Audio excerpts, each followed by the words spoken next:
శారదా, నీకు కష్టం విలువ తెలుసా? తెలుసండి. చెప్పవా? కష్టపడి పని చేస్తేనే భోజనం చేయాలని వ్రాయబడి ఉంది జ్ఞానవాక్యాల్లో. కాబట్టి కష్టం విలువ తెలుసు. కుటుంబంలో ఇంటి యజమాని పని చేస్తే యజమానురాలు అనుకుంటుందంటే నేనెందుకు పని చేయాలి, నేనెందుకు కష్టపడాలి, నేనెందుకు సంపాదించాలి అని ఒకరు ఫీలు. ఎందుకంటే భర్త సంపాదిస్తుండే కదా, మళ్ళీ ఇంకా నేనెందుకు సంపాదించుడని.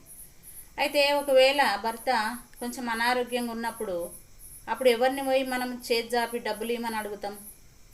కాబట్టి భర్త భార్య ఇరువురి కష్టం వలన మంచి మేలు కలుగుతుంది అని వ్రాయబడి ఉంది.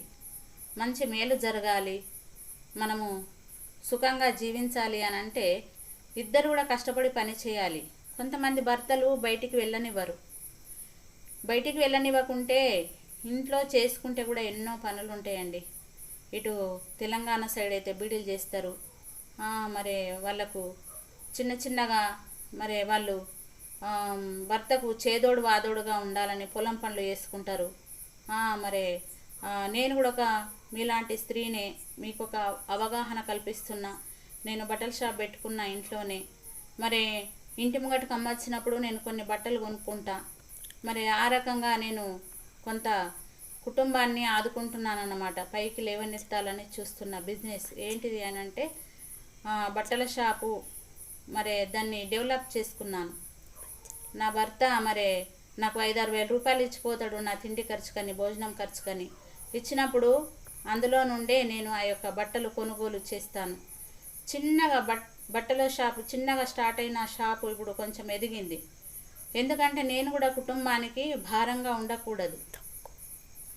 మరి అదేవిధంగా ఆ రకంగానే నేను ఆ యొక్క బట్టల షాప్ పెట్టుకున్నాను. మరి పచ్చళ్ళు కూడా చేస్తుంటాను. పచ్చళ్ళు చేసి వాటిని కూడా మరి ఎవరైనా ఆర్డర్ చేస్తే వాళ్ళకి అమ్ముతుంటాను అన్నమాట. అంటే ఇవన్నీ భర్త చెప్పాలి, లేకుంటే ఎవరో మనకొచ్చి ఈ యొక్క టాపిక్ చెప్పాలి, ఇట్లా మీరు కష్టపడి పనులు చేయండి అని కాదు. మన జ్ఞానంతో మనం పనులు చేసుకోవాలి. ఎందుకంటే భర్తను మనం ఎప్పుడు డెవలప్ చేస్తూ ఉండాలి. మరి ఇంటి సంసారం మంచిగా ఉన్నప్పుడే భర్తది కూడా మనసు కూడా మంచిగా ఉంటుంది. ఇంటి సంసారము మరి డెవలప్ లేకుండా ఉంటే భర్త కూడా బాధపడుతుంటాడు. మరి అప్పుల వాళ్ళు వచ్చి అప్పులలో అడుగుతూ ఉంటే భర్తకు ఎంతో బాధ కలుగుతూ ఉంటుంది.